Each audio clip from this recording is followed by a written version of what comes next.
Hello, my name's Peter Urban. For 37 years, it's been my honor to bring greetings of solidarity from the revolutionary people of Ireland to the revolutionary people of Africa throughout the globe.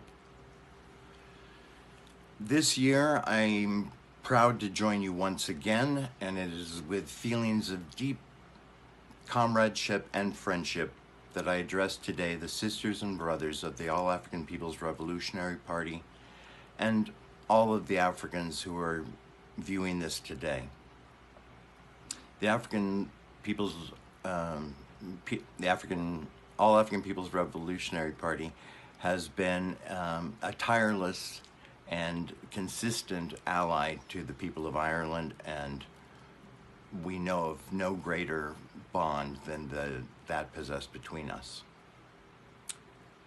Some of you viewing this today, though, could be excused for wondering what the Irish people know of the struggles and challenges confronted by African people in the world.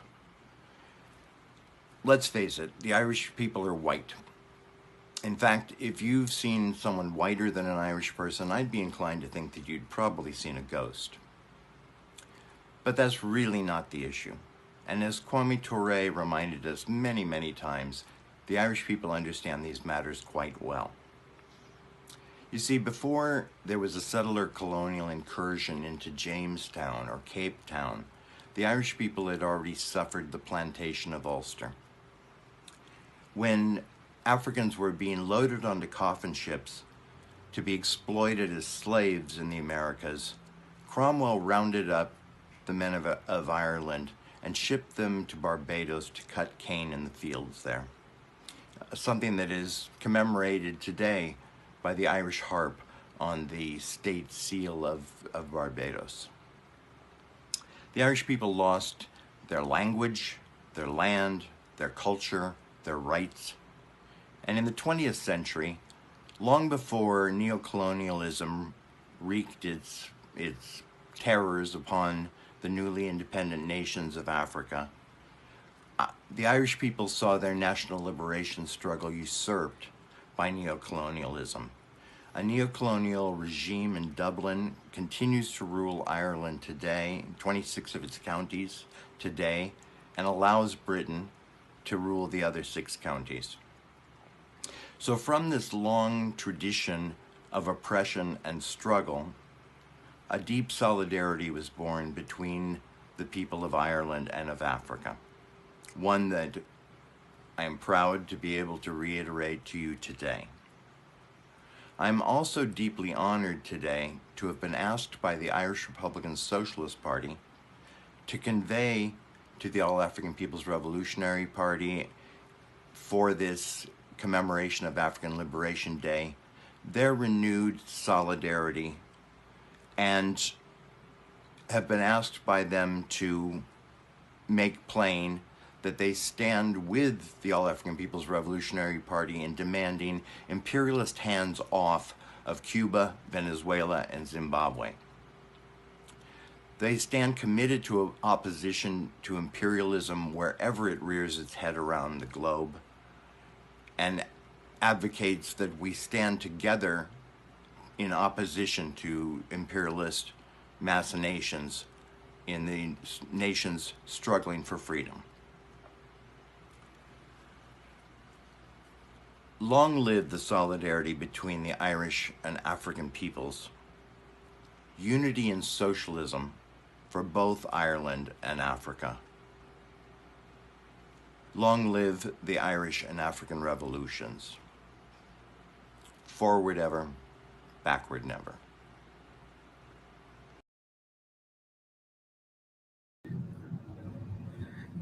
We're on. You ready?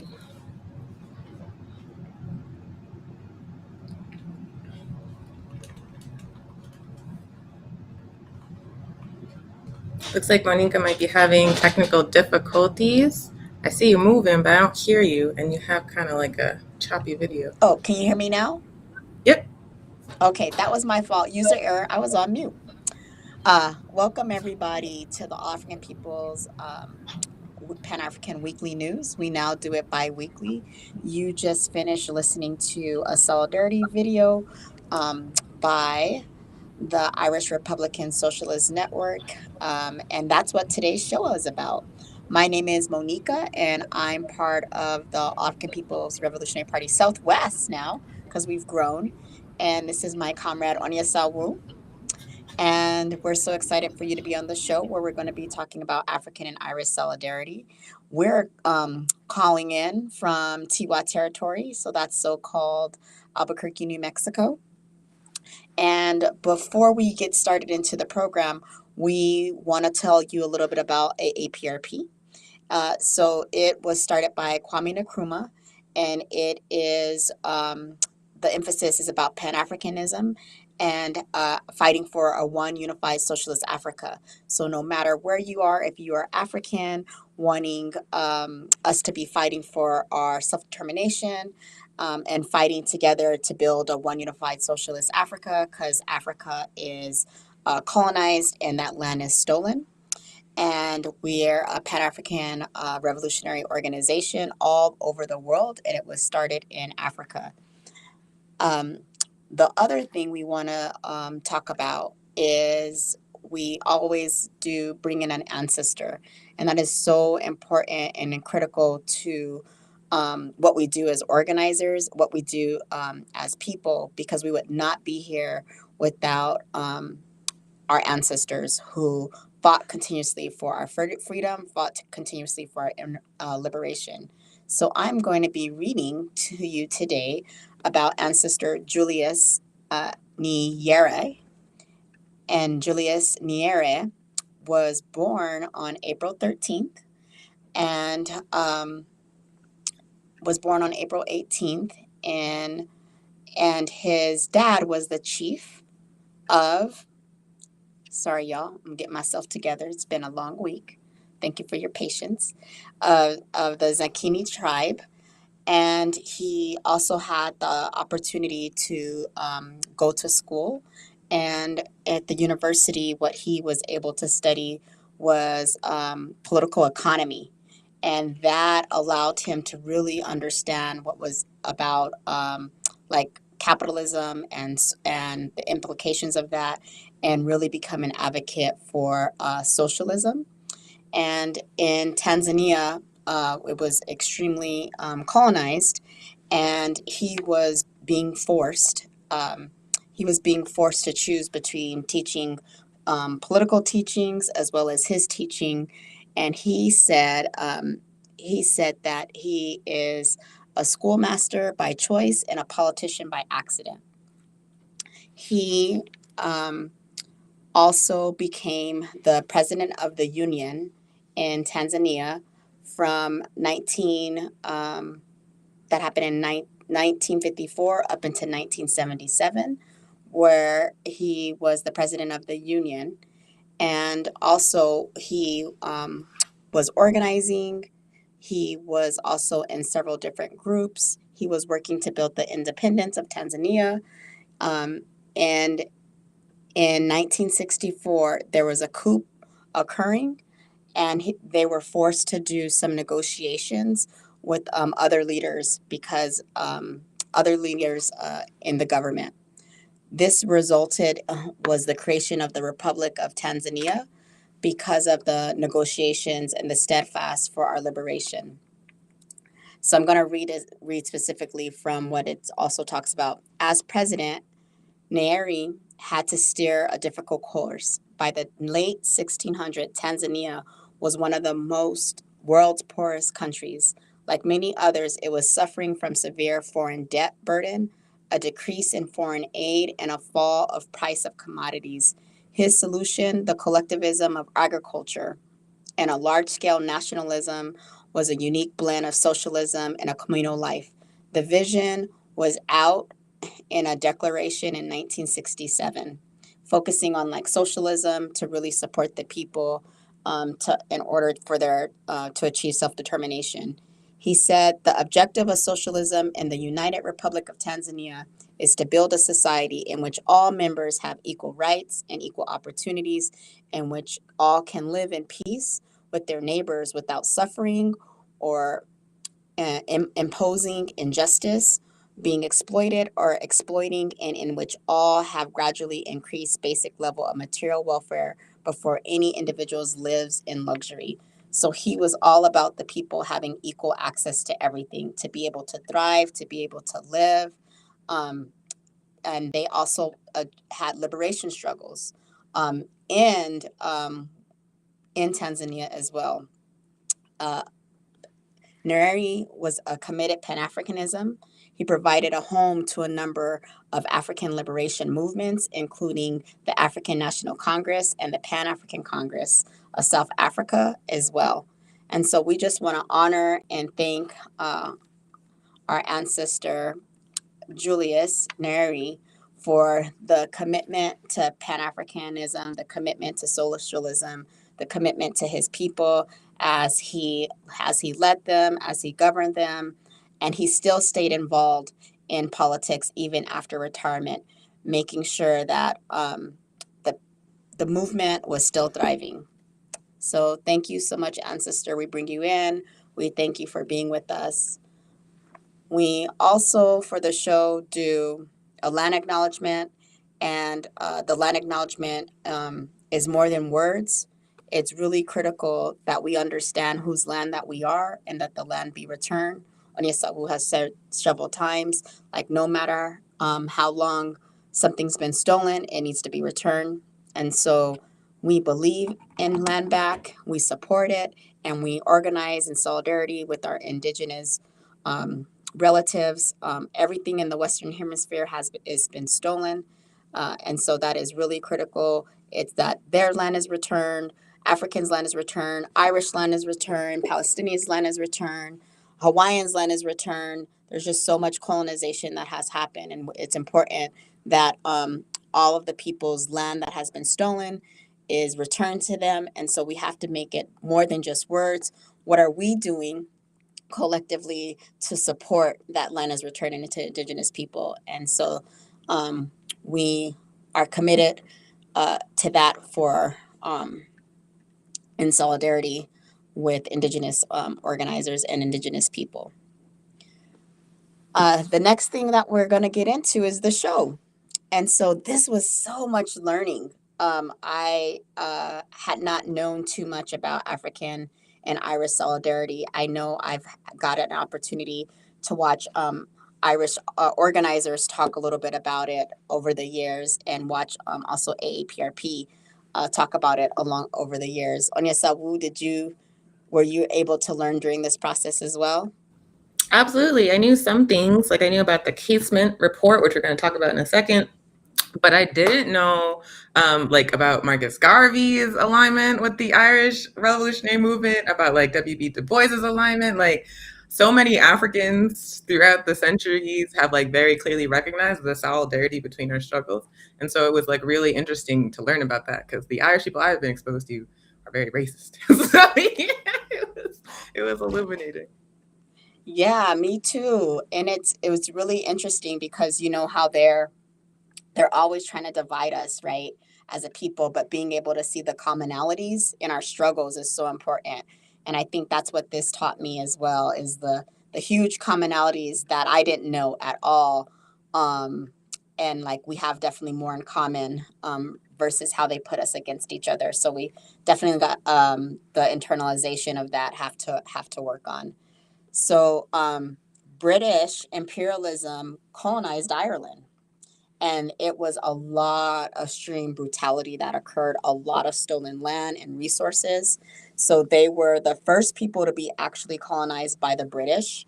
And as we saw in the video earlier, it talked about the taking of like the oppression that occurred with the religion as well as language. Irish had their own language before colonialism, and now only 2% of the population actually speak the language. After that, there was severe and deep hunger and famine that happened because the British forced like farmers to grow crops and grow food, and that food was exploited.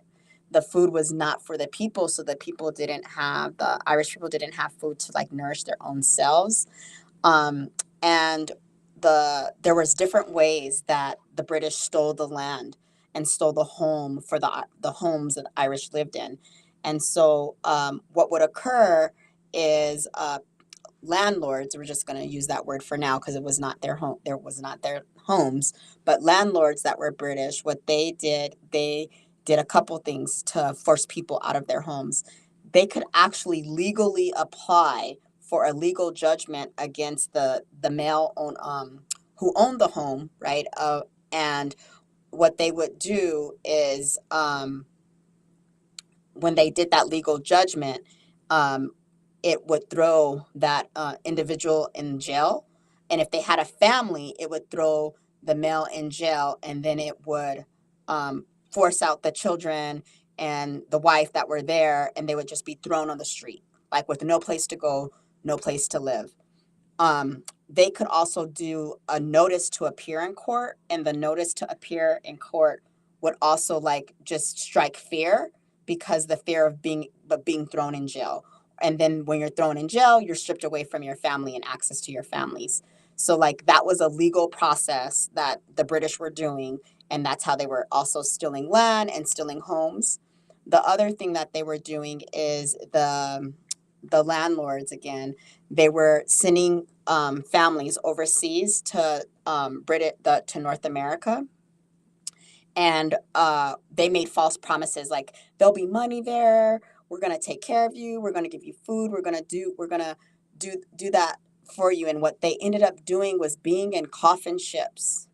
They were in these coffin ships. They went on this journey that was more than 40 days, and there was no access to food, no access to water, no access to restrooms. They got extremely sick. It was like sometimes a 3-month journey.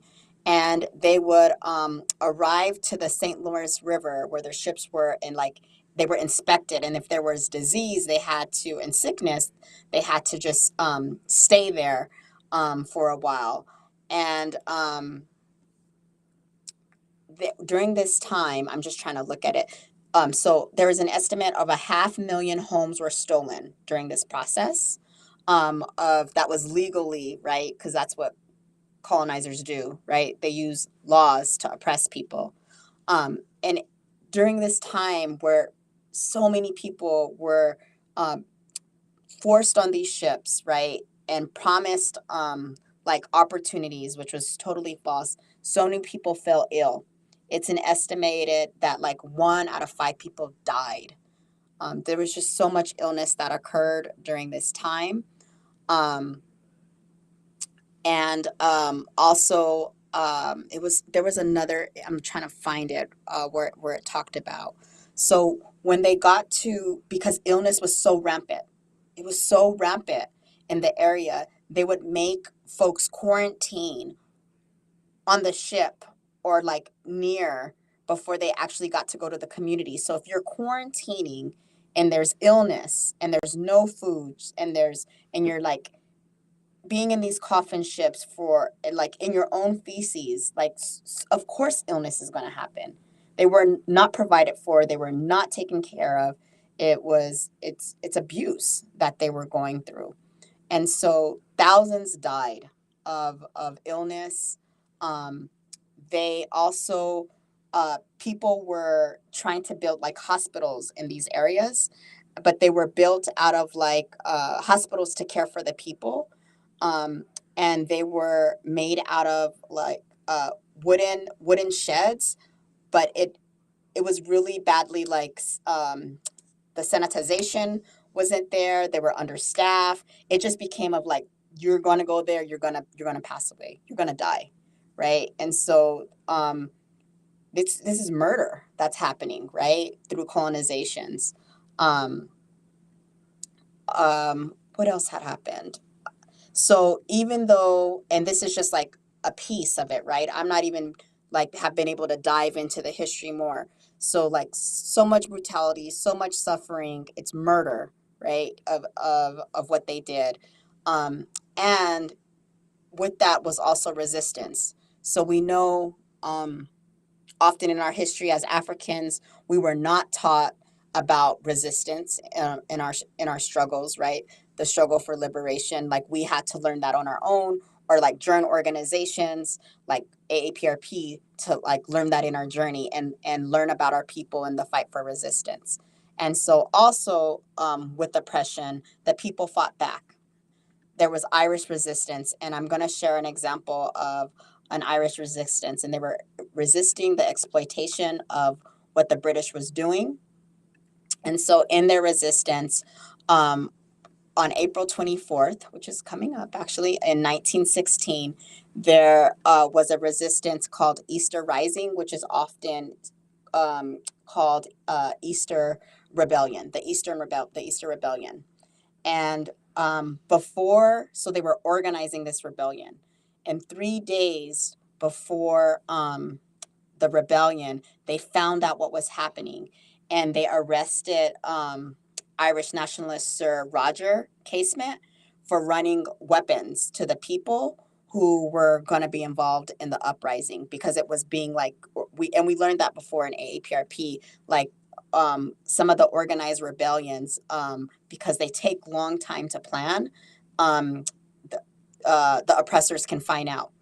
And so two of the leaders of it, Patrick Pearse and Tom Clark, they said, let's continue it. And they were also part of the Irish Republic Brotherhood, which is a revolutionary society, were fighting against the oppressors, and they also called themselves the Irish Volunteers. And so with the Easter Rebellion, or the Easter Rising, over 3,500 people were unfortunately arrested, and 16 revolutionary leaders were killed. So they were executed. And so that included Patrick Pearse, Tom Clark, and that also includes Sir Roger Casement as well. And they were really like elevating about like fighting for workers' rights, fighting for their self-determination. And Sir Roger Casement also uplifted what was happening in the Congo and what was happening in Brazil, and connected like the fight for liberation in Ireland and for the Irish people was the same fight for the African people in Brazil and the African people in Congo as well. So it was really heavy and hard to read the brutality that was happening with the Irish people, and also beautiful to learn about some of the revolutionary acts to fight for their liberation. And now I'm going to turn it over to Onya Sawu. Thanks so much, Monica, for that really excellent rundown of the history of colonization in Ireland. They were like the first colonial subjects of the British, were other European peoples. And I tried to share a link in the chat. It looks like it might have not gone through on YouTube, but it did go through on Facebook and Twitter. So it's an excerpt from the book, An Indigenous People's History of the United States. It's the United States, but I always say United States, by Roxanne Dunbar Ortiz. It's actually an incredible book in general because it lays out from an Indigenous people's perspective how the United States was settled, like what a violent process it was, how it was a cross-class project of conquest, meaning that like working class and poor Europeans fought alongside petty bourgeois and bourgeois Europeans to conquer this territory. They acted as shock troops. But in the beginning of that book, what Roxanne Dunbar Ortiz does is examine the British colonization of Ireland, which was actually a settler colonial project. The British stole land in Ireland, and they still are stealing that land today. And she compares it to what happened to indigenous people in the Western Hemisphere, particularly in the United States. And I remember reading that book, and from that chapter, I learned that the very first people that were scalped by European colonizers were Irish people. They were literally out there on Irish land, scalping Irish men, women, children, people, and then like handing in the scalps, like people's scalps, for bounties. Like the British did that to the Irish folks first, but it also goes into detail about the land theft, about the cross-class nature of settler colonialism, and just more information about what Monica was laying out about what British colonialism actually looked like. It's super important to understand that like this unified white identity that we're living with in the modern day was like an intentional creation to unite European people with many different kinds of interests and histories under a single umbrella that they could then use to turn around and conquer the rest of the planet. There have always been European people that were not part of that project, like the Irish in Ireland were not. The Eastern European people, the Slavic people were not, and to a great extent, they're still not, which is why you see an increasing number of European pundits saying Russians aren't white. So it's really important to understand that whiteness was intentionally constructed for a specific political purpose. It's not a biological reality, and they will cut each other out of it all the time. So yeah, check that out if you can. If the link didn't come through on YouTube, it's just like the first chapter of Indigenous People's History of the United States. If you want to check it out, you can find a PDF online. And I highly recommend that people read that whole book. It will radicalize the crap out of you. Although I'm sure the people watching the show are already radicals. In any case, I want to talk about the history of solidarity between the African and Irish national liberation struggles. Like Monica laid out, the Irish were the first targets of British colonialism. They have engaged in a revolutionary movement to decolonize their nation that at this point has lasted for hundreds of years. They fought in Ireland, but they also worked to build ties with other colonized peoples' movements all over the world, including the African liberation movement. So let's talk about what some of that history looks like. I'm going to go in chronological order with a couple of examples. First up, we got Frederick Douglass, the very, very famous African abolitionist who was primarily focused on work in the United States, working to abolish slavery in the United States. He later gained political office within the U.S. government and made some questionable decisions, particularly when it comes to Haiti and U.S. relations. However, before that happened, he published his famous memoir, Narrative in the Life of Frederick Douglass. And after that memoir was published, he became a hunted man. They were constantly trying to recapture Frederick Douglass and re-enslave him. The U.S. acts like he's an American hero now, but when he was alive, for most of his life, they were trying to put that man back in chains. So, a fugitive on the run, also fighting for abolition, Frederick Douglass traveled to the so-called United Kingdom, including to Ireland, where he traveled around the nation, sharing his story and attempting to win support for the abolition of slavery in the United States. When he got to Ireland, Frederick Douglass was welcomed. He briefly met with Daniel O'Connell, who is a famous Irish revolutionary in the national liberation struggle for that nation. Frederick Douglass experienced the oppression and exploitation of Irish people under British colonialism and remarked upon it that the oppression of the Irish in Ireland was the same degradation as the American slave. This was a man who experienced slavery and made that comparison. And like Monica was talking about the Irish indentured servants and how they were shipped on boats in overseas passages to work in indentured servitude in the United States. That's actually also discussed in more detail in the book Capitalism and Slavery by Eric Williams, which we actually read and work study. And there's a part of that book where he's talking about the conditions on the ships on which the indentured Irish servants were shipped. And it was very, very similar, to be honest with you, to the conditions that enslaved African people were exposed to on those boats. Like the stacking in very little space, the deaths aboard and then being thrown overboard, that happened to Irish indentured servants. And additionally, sometimes the people did not volunteer for indentured servitude. Sometimes, like Monica said, they were just arrested and like sentenced to having to work in the colonies, or sometimes, like Eric Williams describes in Capitalism and Slavery, straight up kidnapped and put on the boat and forced to work. So when Frederick Douglass made that comparison, it definitely like hits me like, are you sure, dog? But you can see it. You can see why he made that comparison and what he was seeing when he talked about it. So that's a little bit of history about Frederick Douglass in Ireland. Encourage folks to check it out. Second example I want to give is none other than W.E.B. Du Bois, famous revolutionary Pan-Africanist, communist. When people talk about Du Bois, they be talking about like the first 40 years of his life, but the man lived for almost 100 years. He had like a full political trajectory where he went from like the talented 10th, narrow nationalist, petty bourgeois politics to a distinctly Pan-African communist, revolutionary internationalist politics. So we absolutely, without question, uphold the contributions and legacy of W.B. Du Bois, regardless of who he beefed with, regardless of what reactionary political positions he had before. We uphold that man because he made his contribution. So in any case, W.B. Du Bois was alive at the time of the Easter uprising that Monica just told y'all about. And he also studied the condition of Irish people in Ireland. And what he said about that condition was, the white slums of Dublin represent more bitter depths of human degradation than the black slums of Charleston and New Orleans, where human oppression exists.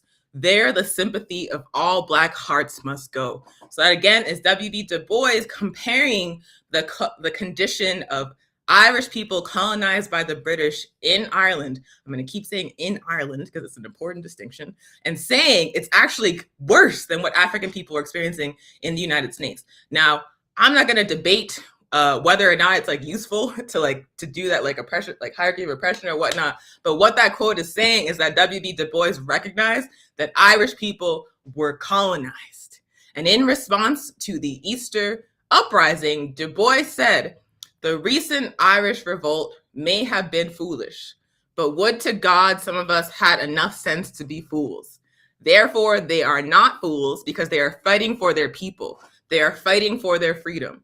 So that again is a revolutionary, Pan-Africanist, a communist, a man who dedicated his life to the liberation of his people, saying clearly that the Irish people are colonized and they have the right to engage in armed struggle to overthrow their oppression. That is a clear expression of solidarity between the African liberation movement and the Irish national liberation struggle. From people like Douglass, from people like Du Bois. Let's keep it moving to a contemporary of Du Bois, a titan of Pan-Africanism in his own right, Marcus Garvey, one of the founders of the United Negro Improvement Association, the largest African organization that has ever existed to this day. A man who, again, dedicated his life to the liberation of African people, who in a period of time when we were just out of slavery and being debased and dehumanized by this society, founded a movement that was centered on the dignity and uplift of the masses of African people. He made his contribution clear. And this was a man who, throughout his political work, expressed solidarity with the Irish liberation struggle, recognized Irish people in Ireland as being colonized and who were fighting a just fight against oppression from colonialism and imperialism. Marcus Garvey said, I believe the Irish should be free. They should have a country. And in Philosophy of Marcus Garvey, the book, he is quoted as saying, he has no fear about going to jail like McSweeney or like Carson or like Roger Casement, like those who have fought for Irish freedom, So shall I lead the fight for African freedom. Marcus Garvey invoking the names of Irish revolutionaries, saying they are engaged in a just struggle for liberation, and that he's going to do precisely the same thing for African people. Marcus Garvey and the Unia were in constant communication with revolutionary Irish national liberation organizations. They expressed their solidarity with that struggle. They took inspiration from that struggle, and vice versa. That's Marcus Garvey. Do you see the pattern? All of these like luminaries of the African liberation struggle, peeping what was happening in Ireland and being like, those people have a just fight. They deserve to be free. So yeah, let's talk about some examples of Irish solidarity with the African liberation struggle. So we've mentioned Roger Casement a couple of times. Let's talk about who that was. So Roger Casement was an administrator within the British colonial administration who was assigned to travel to the Congo and report upon what was going on. There were rumors about vast human rights abuses under the rule of Belgium's King Leopold. And so Roger Casement was sent there to see what was actually going on, actually alongside Joseph Conrad, who wrote The Heart of Darkness, which is about King Leopold in the Congo. I was like assigned that book in school, and I never knew that that was what it was about until I was like 30 years old. It's wild. But anywho, so Roger Casement, queer, gay, he was gay Irish man working in British administration, traveled to the Congo, witnessed the brutality and degradation of the King Leopold regime. We know at this point that under King Leopold, over 11 million Africans in the Congo were murdered. They were regularly mutilated and brutalized if they did not meet quotas, rubber plantations. So Roger Casement saw all of this. He thought, like many Europeans, that the European colonizers were engaged in like civilizing missions in places like Africa and South America. He went there with the intention of upholding those so-called civilizing missions. But what he actually saw was the true brutality of what colonialism is, the true violence of what colonialism is. And he wrote it down in a document that was released in 1904 that became known as the Casement Report, that was read all over the world. It was like a New York Times bestseller before that even existed. I think the New York Times was around. I don't know if that bestseller list existed. But in any case, he wrote down exactly what he saw. The Casement Report went viral for 1904, and it led directly to the deposing of King Leopold in the Congo and the handing of the Congo as a colony over to the state of Belgium. Now, that did not represent an improvement in the conditions of African people in the Congo.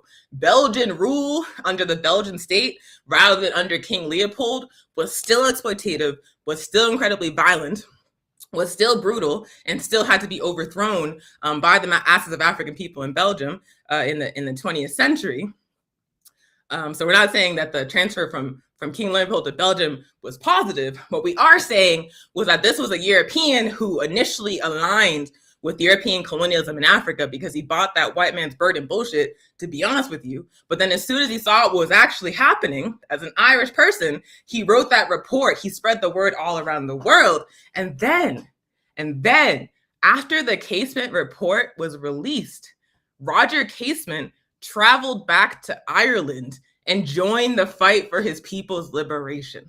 I love this example because it's a gay man, which I love, but also because this was a European who witnessed the brutality of colonization and understood clearly that this had to be opposed. And instead of staying in the Congo and being like, I'm going to save these Africans, I'm going to do the savior shit that European people be doing, instead he played his position. He recognized that his people in Ireland were colonized, and he was like, I'm going to go back here and fight the European colonialism from my lane, from my position, because a blow against imperialism in Ireland is a win for people struggling against imperialism all over the world. This man turned against the system that employed him and played his goddamn position. I wish that European people would do that more, because either they they just openly align with imperialism, with colonialism, and say they're doing it with us, or they'll turn against it and then come up in our mix and tell us what to do. Instead of going to their neighborhoods and organizing their raggedy people, like turn them into anti-racists, helping them fight white supremacy, helping them fight capitalism and imperialism. Instead, they come into African movements or indigenous movements or colonized people's movements and attempt to lead our struggles. No, play your position. Expose the brutality of European imperialism and then fight in your community to take it down. Play your goddamn position. So that's Roger Casement, queer, Irish, revolutionary, author of the Casement Report. He also reported on British abuses of indigenous people in Peru, like Monica pointed out.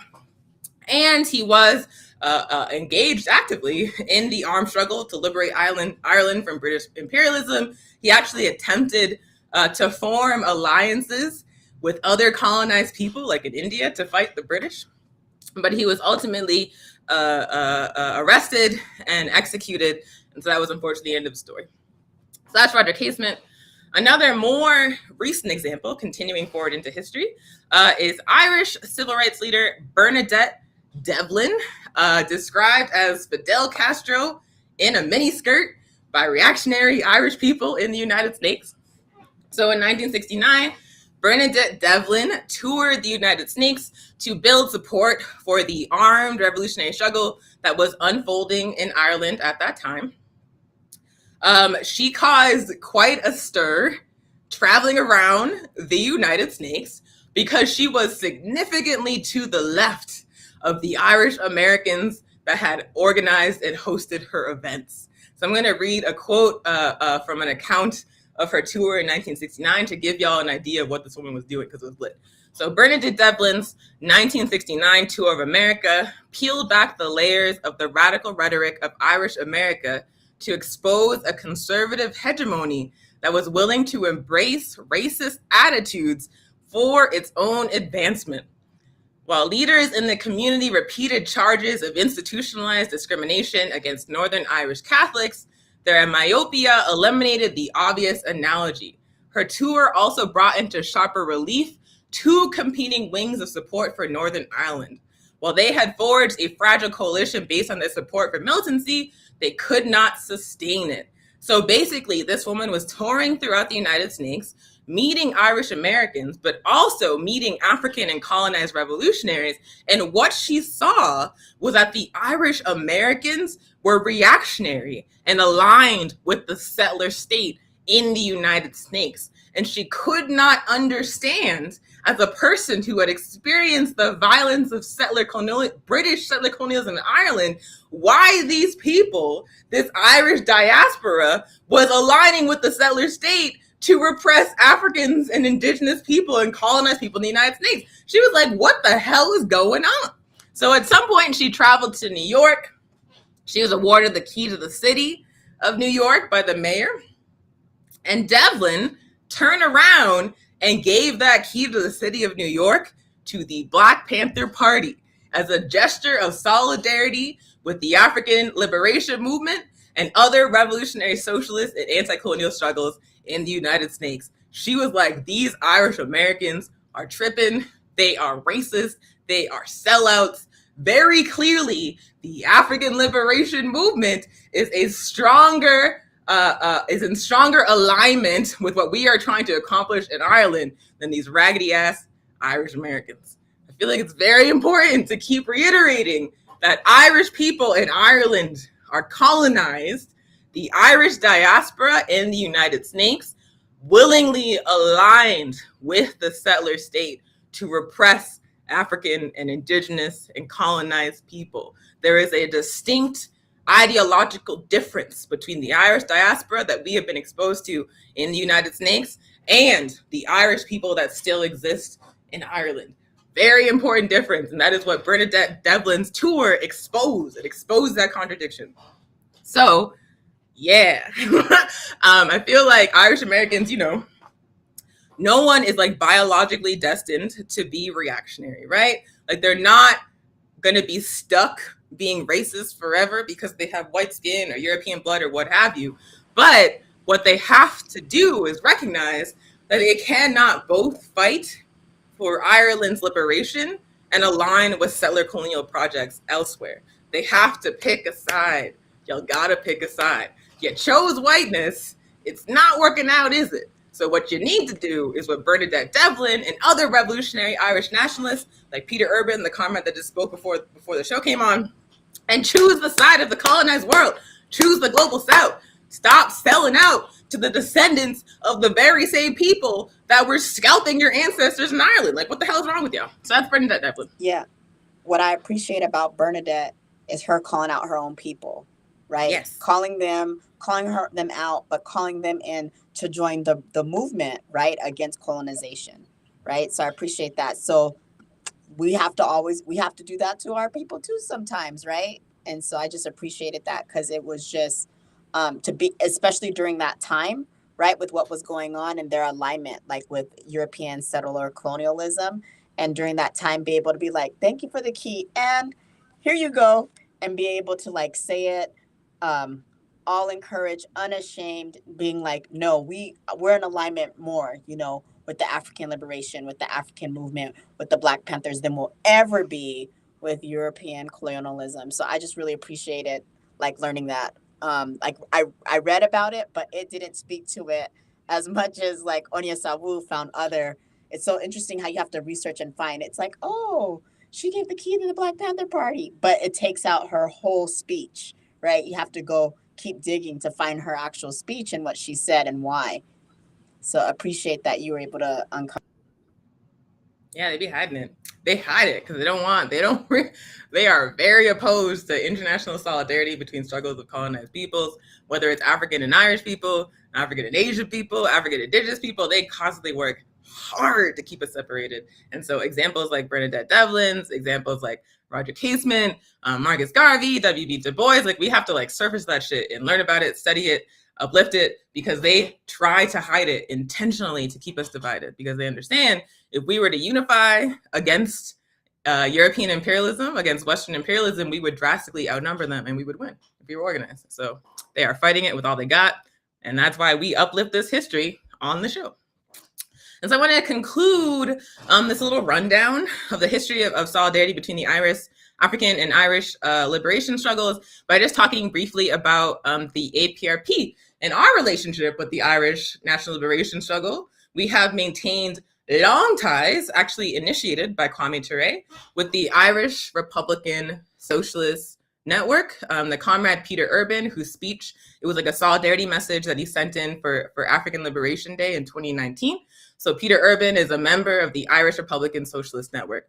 So the Irish Republican Socialist Network is actually made up of several organizations: the Irish Republican Socialist Party, the Irish National Liberation Army, the Republican Socialist Prisoners of War, as well as the diaspora formation of the IRSP, which is what Peter Urban is a member of.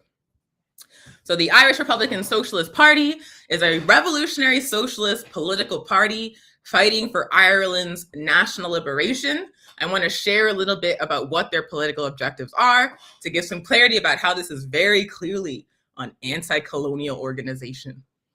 So their objectives include ending of the partition of Ireland and the continued occupation by the British Army. As we speak, like right now in 2022, the British are still stealing and occupying land in Ireland.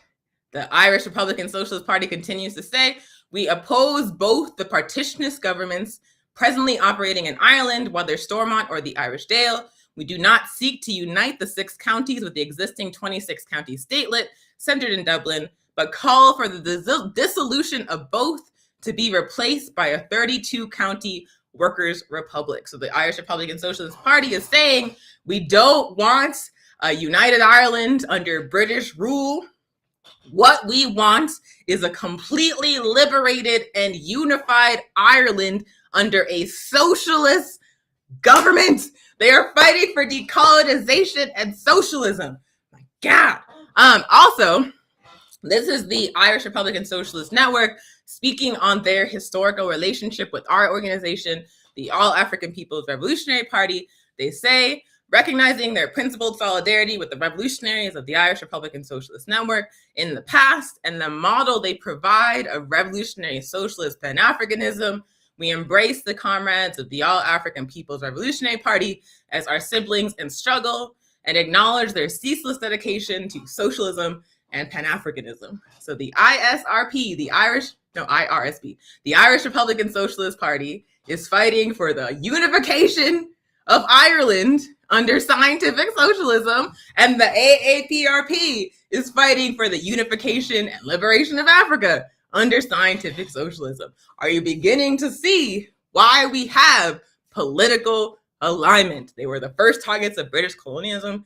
British colonialism enslaved African people, stole land in Africa alongside other forms of European colonialism, and we are pursuing parallel strategies. African and Irish people in Ireland are pursuing parallel strategies to liberate our homelands. There's a clear basis of unity there, regardless of the fact that we are different races. Clear basis of unity.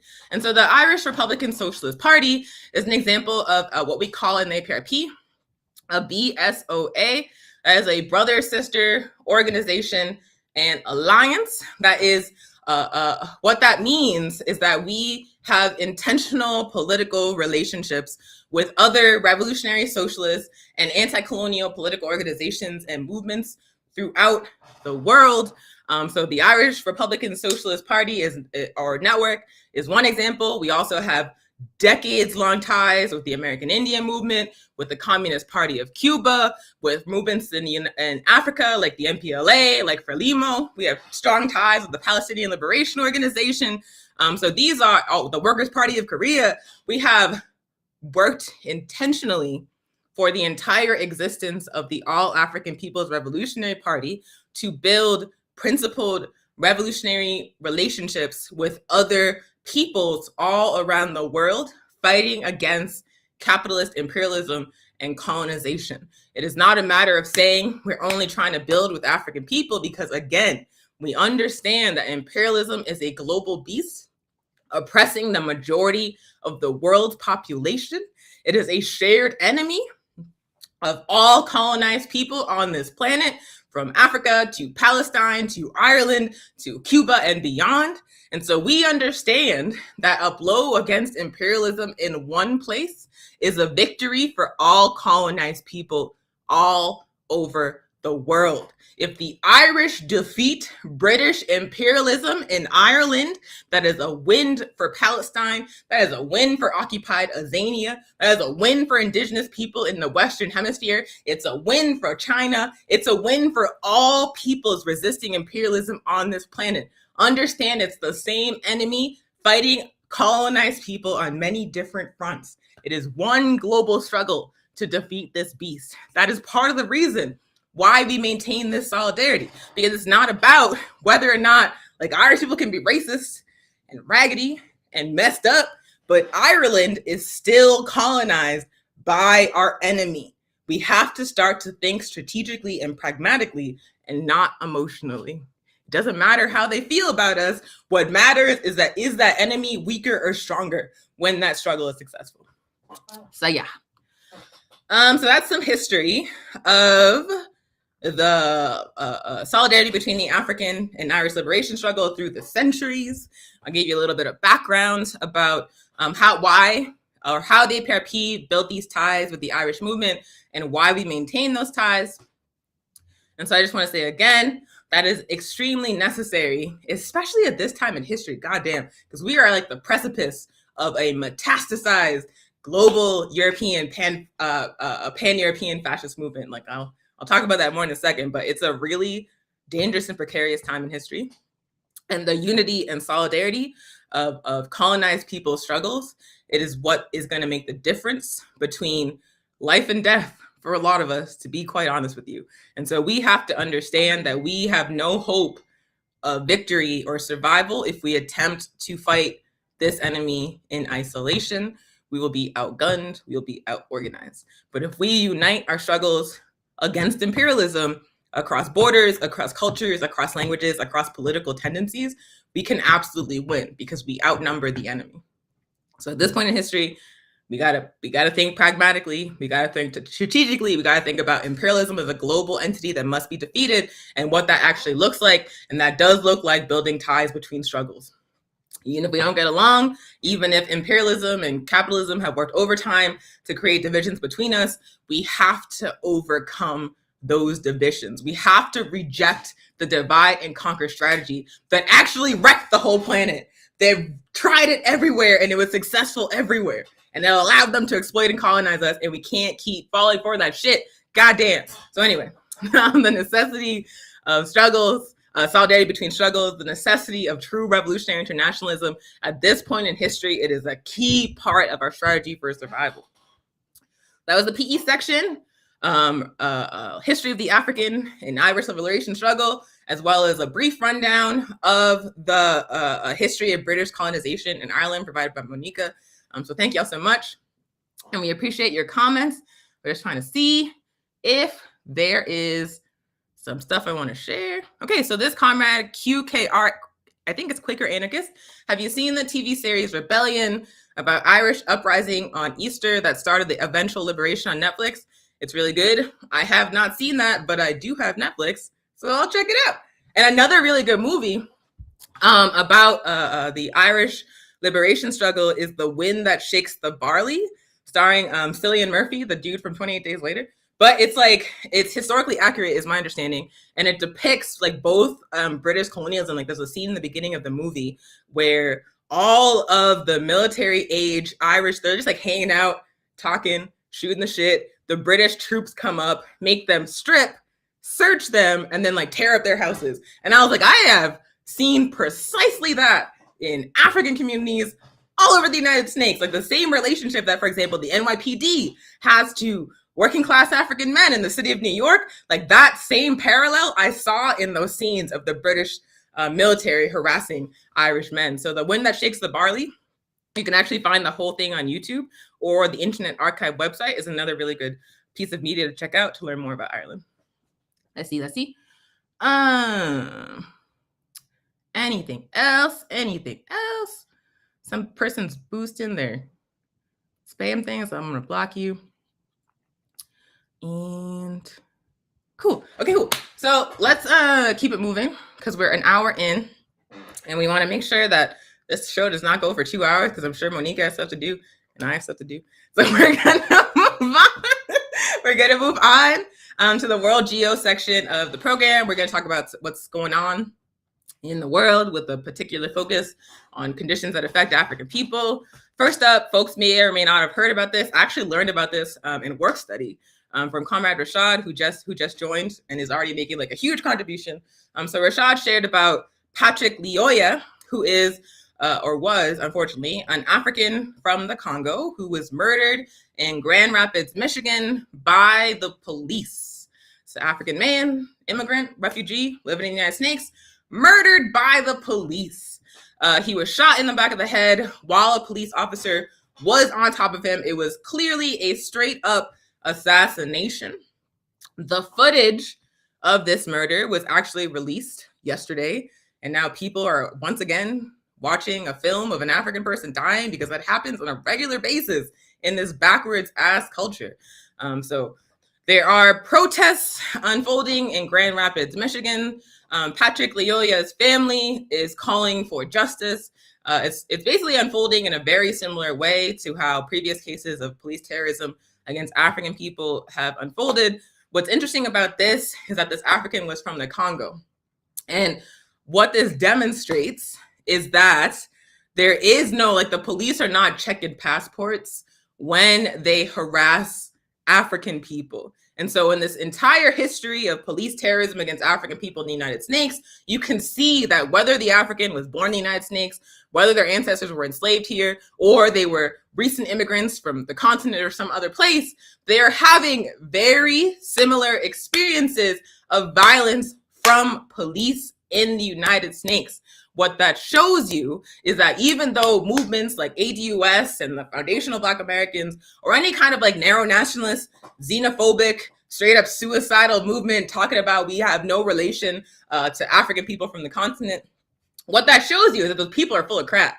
Those people are full of crap because our people experience police terrorism. If they are poor and working class, they experience police terrorism at the same levels in the United States. They experience incarceration, they experience criminalization, And beyond that, the violence from the state, the incarceration, the police terrorism is not just happening in the US, it's happening wherever the capitalist modeling of policing exists. We've talked about many times on the show, the surplus military, the program that delivers surplus military equipment to police agents all over the United States, the 1033 program.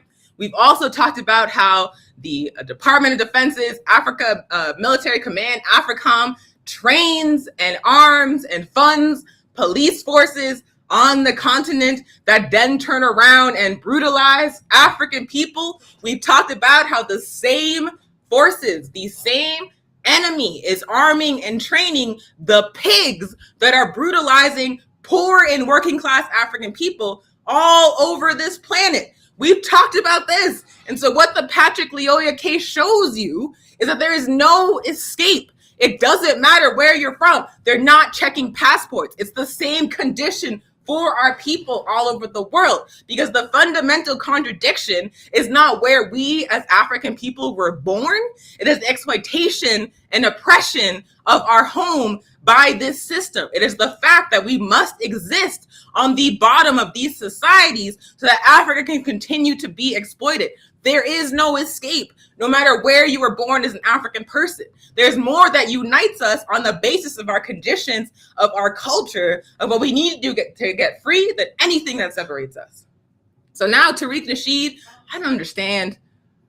The leaders that we have been like pushed upon us in like the 21st century are just like a joke. It's like a whole barn full of clowns. Like Tariq Nasheed, he used to be like a pickup artist. Then he was a Pan-Africanist selling like Hotep history. And now he's like a xenophobic, narrow-nationalist, talking about Americans, the United States first. Has switched his political positions more times than I changed my underwear. And this man is leading this discourse that says Patrick Lyoya is not one of us. We don't have to worry about this. Fuck that guy. They're taking our jobs. And I have to tell y'all, once again, that the survival of African people, the survival of colonized and oppressed peoples depends on our capacity to build international ties of solidarity, depends on our level of organization and our ability to fight this enemy of global imperialism on a unified basis. So people like Tariq Nasheed, people like Yvette Carnell, people that are telling you to hug the American flag and turn your back on Africans from the continent, on Africans from the Caribbean, on Africans from Central and South America are selling you a straight up suicidal strategy. It is a suicidal strategy. You are not getting a check from the US government. You're going to get got as this place collapses into fascism. Do not align with the US government, with the US empire against African people in 2022. You will come to regret that decision. That's Patrick Lyoya.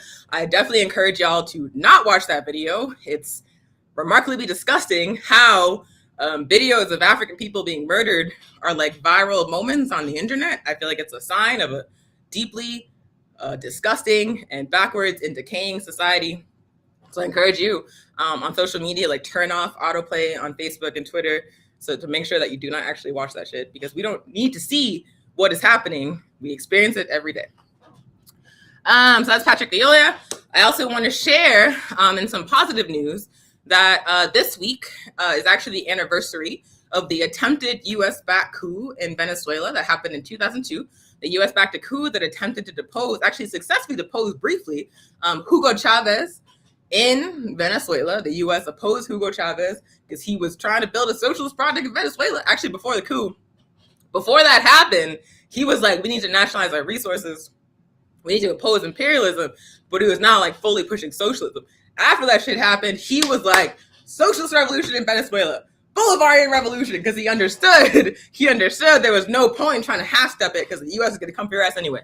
So the U.S. attempted to push Hugo Chavez out in an attempted military coup, and then the people of Venezuela got him back in. They got him back in. They mobilized, they engaged in mass uprising, they marched upon the presidential palace of Venezuela. They said, we will not accept any kind of puppet government you try to put in there. We voted for this man. we want this man, you better put his ass back in there. And guess what? He got back in there. The masses of people in Venezuela in 2002 overturned a US-backed coup.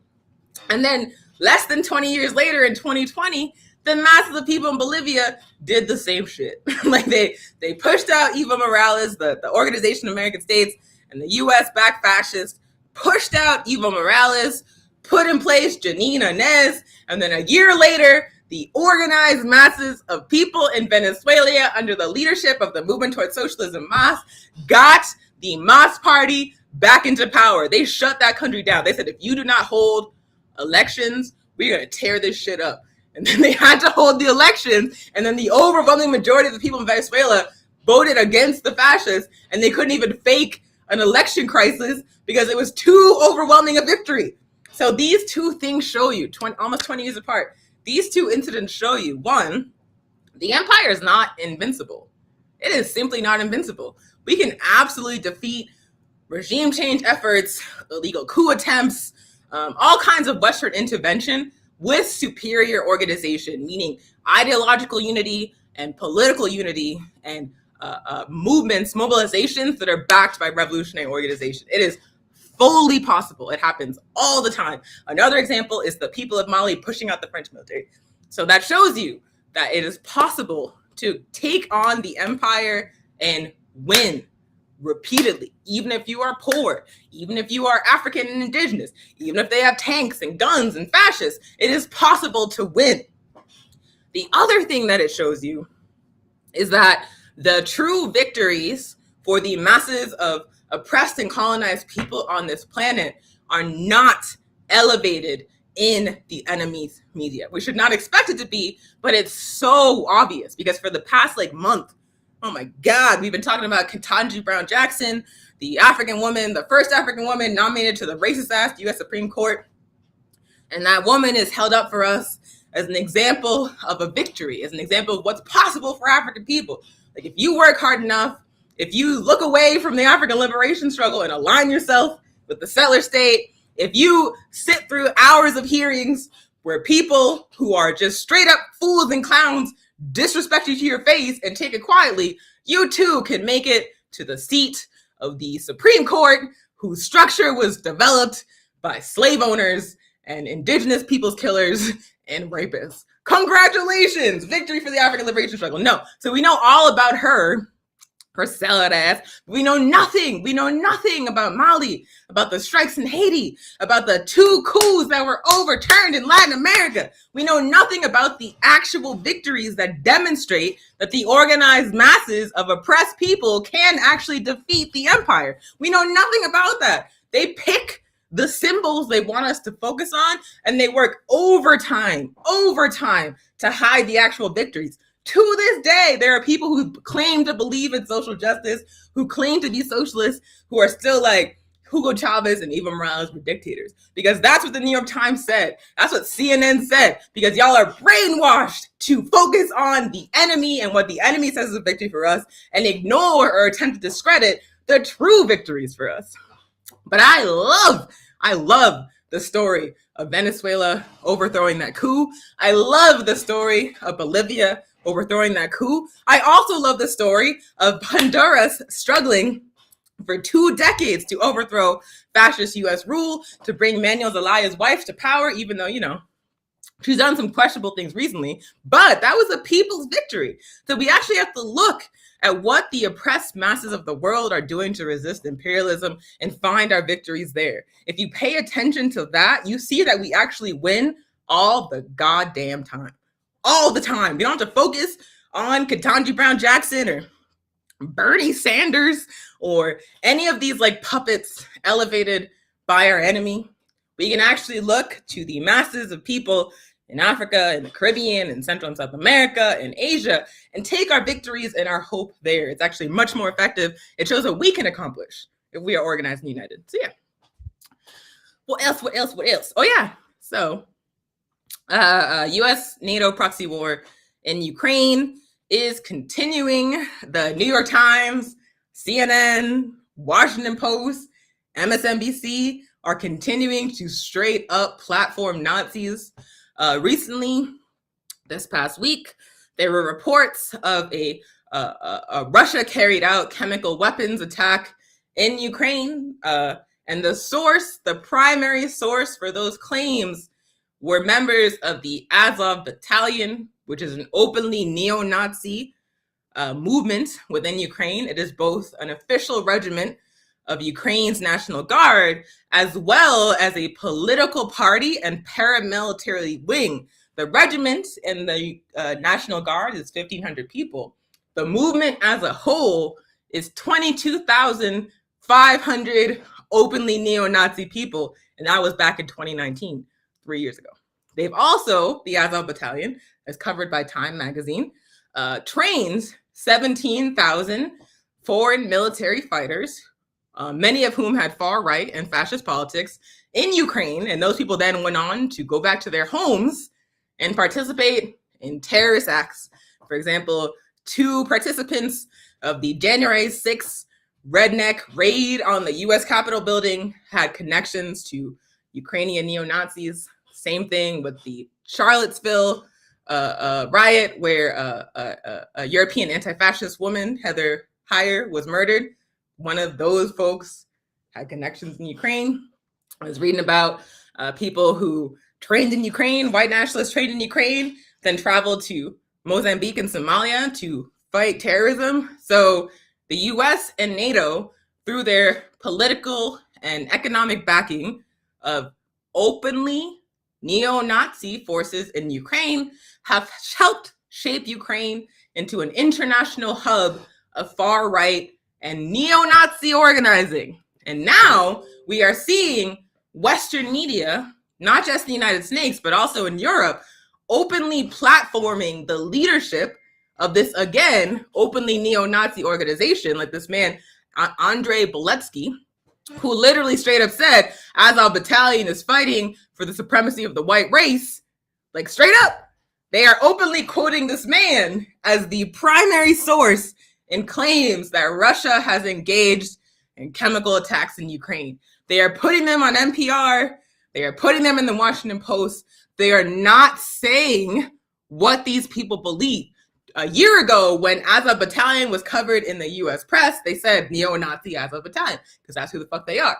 Now, if you read the stories, they say far right. They no longer say neo-Nazi, and they do not share the explicitly white nationalist politics. They do not share that context. So what's happening is that this far right, neo-Nazi, openly fascist movement that has been legitimized, armed, funded, and expanded by the backing of US and NATO powers is now being given platforms without context in Western media, mainstream capitalist media. What this is going to mean is that white nationalists, Nazis, people who are being radicalized into the far right are going to be drawn to these Nazis in Ukraine. If this continues, it's not only going to destabilize all of Europe, but it's also going to create an extremely militarized and organized, openly neo-Nazi movement with international connections and mainstream support. Do you understand what the implications of that are? Do I have to spell it out? I hope I don't. I hope you are concerned. I hope you are concerned. And someone's pointing out in the chat, hold on. Ukraine, Nazism, an exportable project, e.g. to the US and to Hong Kong. What that comment is pointing out is that members of Ukraine's neo-Nazi movements were seen in those right-wing ass Hong Kong protests, which were orchestrated to destabilize and attack China. They are literally showing up all over the world. Some of them from Brazil. The fascist movement backing Bolsonaro in Brazil traveled to Ukraine for training. This is bad, y'all. It's bad. I feel like when I talk about this, people think I'm out of my mind because the US media has worked overtime to cover up these connections, but please look into it. It's very bad. It's very bad. And to see open white nationalists like Andrei Beletsky, I don't care if I'm saying his name right, to see that guy literally being quoted in the Washington Post without them saying, hey, this is a white nationalist. He's fighting for the supremacy of the white race. He wants to unify Europe to defend the Western world. They're not saying that. They're just literally putting his face and his org everywhere.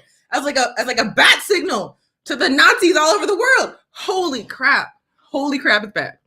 People thought they defeated Trump by backing Biden in 2016 or 2020 rather. People thought they defeated fascism by aligning with neoliberalism. You did not. You chose very poorly, and we are going to see why very, very soon. Anywho, and speaking of the legitimization and the platforming of Nazis by the most powerful nations on the planet in the Western world, we are also experiencing domestically within the United States a rightward shift in terms of the political and ideological alignment of the masses of people. Examples of this are the anti-critical race theory movement, which is in all ways completely separated from what critical race theory actually is. Like, they're not actually talking about what critical race theory actually is, which it's actually like a liberal assimilationist project. But what these people are hostile to is any kind of discussion of or reckoning with the racial capitalist history of the United States. Like, they don't want that shit discussed at all. So they're talking about banning books. They're talking about banning discussion of particular parts of history. They're carrying out legislation to do so. It is a reactionary, right-wing, explicitly white supremacist movement seeking to mainstream a revisionist understanding of U.S. history. That is what the opposition to critical race theory is about. We are also seeing across the United States an increasing amount of anti-trans legislation passing in state after state after state. Texas just passed that. It wasn't actually legislation. It was just like an executive memo that the Department of Health in Texas is going to uphold, saying that if people see a child they believe is transitioning, to report that so their parents can be investigated and possibly arrested and jailed. We are seeing state after state passing legislation to ban trans kids from competing in sports that match their gender. So like the one just passed in Utah, and the Republican governor of Utah actually attempted to veto it. And in his veto, he's like, what are we actually doing? Like, I've read the statistics. Like, if trans kids do not have their gender identity respected, they kill themselves. They suffer. They have incredible trauma. And I've looked into who this legislation would impact, and it was literally like 2 kids. It was like 2 kids. They're passing a law to attack as part of like this cultural war, this shift to the right. So the Republican governor of Utah attempted to veto that law, and then the legislature overruled him. And it's just one of dozens of states around the country that have passed similar legislation, straight up criminalizing trans existence. And again, this must be understood as part of a rightward political shift in U.S. politics. Another example, I can't remember the state. I literally just read about this. I think it's Kentucky, but they banned abortion after 15 weeks in the state. Essentially, after 15 weeks, which is really nothing, there is no legal way to get an abortion in the state of Kentucky. They're talking about similar legislation in other states in the U.S. South. So these, again, have to be understood as part of a larger rightward shift in U.S. politics. And it's not just about reaction to the movement for Black Lives. It's not just about like the aftershocks from Trump. What it actually is about is that the political leadership of this country has not in any way been able to provide any kind of solution to the deteriorating economic condition of the masses of people. We are living through still the COVID-19 pandemic that saw millions of evictions, millions of people lose their jobs. We are living through still like the complete lack of affordable housing, the raising of rents by like 40% to 100% all over this country, the pushing of people out of their historic communities. There has been no solution, not even conversation coming from the people in power to address these conditions. They're continuing to get worse. There is actually no point where they're going to get better. It's going to continue to get worse. And what we are seeing in response is a rejection of what people perceive to be the liberal order. And instead, they are moving rightward. And they're going to keep moving rightward. And as economic conditions continue to deteriorate as a consequence of U.S. foreign policy that is driving up inflation, that is driving up the costs of things like food, of things like fuel, of like the energy people need to heat their houses, we're going to see a hard right shift. Like right now it's drifting right. It's going to turn hard right soon because there is no organized left alternative. There is no revolutionary socialist political party or movement that is capable of providing an alternative at this particular point in history. But the fascist right is making appeals to populist sentiment, is attempting to present itself as aligned with the working class. That's precisely what Trump did. So in the absence of any other left alternative, what history has shown us is that people are going to move right. So all of these things, the anti-trans legislation, the hostility to critical race theory, the abortion bans, all of these attacks on marginalized people are symptoms of the hard right turn that's coming. And what that means for us, as people fighting for justice, as people on the left, as socialists, as Africans, as indigenous people, is that we, in the short term, are not going to win. We don't have enough time. It just is the case. What we have to do is join political organizations, increase our level of organizations so that in the short term, we can build the programs that are going to help people survive this hard right turn and the increasing economic chaos in the United States. And in the long term, we have to build the movement that can provide that actual left alternative, that socialist alternative. In the short term, I just don't see how it's going to happen. In the long term, it's absolutely possible. But right now, we have to get ready because it is coming. It's going to be very bad. I'm not trying to make you feel bad or freak out. It's just the reality of the situation, So yeah, so those are world geo updates. Very, very quickly, let's wrap it up fast. Right now, we are living through a COVID surge in the US that is being hidden by official policy coming from the federal government. They have adjusted the metrics for tracking hospitalizations and what they classify as serious infections in such a way that the data we are seeing on, like, for example, the CDC website is like a week behind what's actually happening. And in places like New Hampshire, for example, they've adjusted their reporting measures for hospitalization to only count people who are receiving particular treatments for COVID and hide everybody else. So we don't actually even have an accurate number of who is being hospitalized for COVID all over the United States. We no longer have an accurate number of positive cases because of the proliferation of at-home testing. So right now, if you track the CDC website, like the main map about risk, it looks like everything's fine. It's like a map full of green.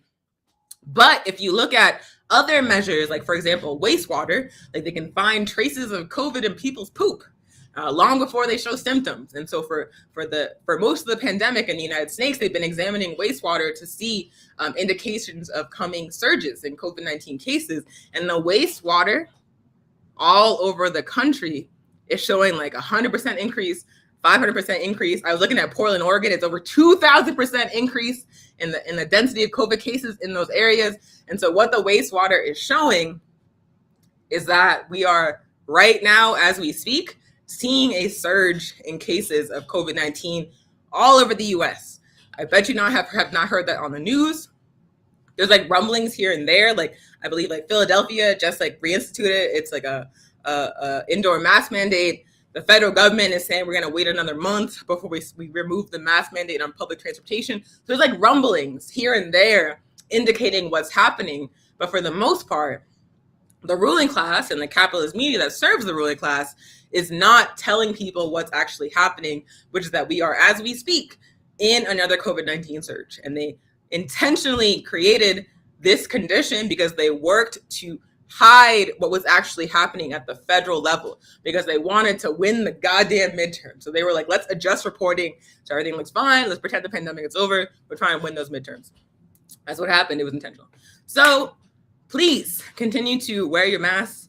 Like if you are going indoors with other people who you do not know the COVID-19 status of, you need to be wearing a mask. Like please do not go shopping maskless. Please don't. You will get sick. We are in a surge. Also continue to social distance as you are able. We are going to start having in-person events here in Tiwa territory. The Alberta Anti-War Coalition has an event next weekend. We are only doing outdoors events with masks because it's not safe to be indoors and maskless no matter what the CDC says. Also, if you have not done so and you feel comfortable doing so, we have to encourage you to get vaxxed and to get boosted if you already vaxxed.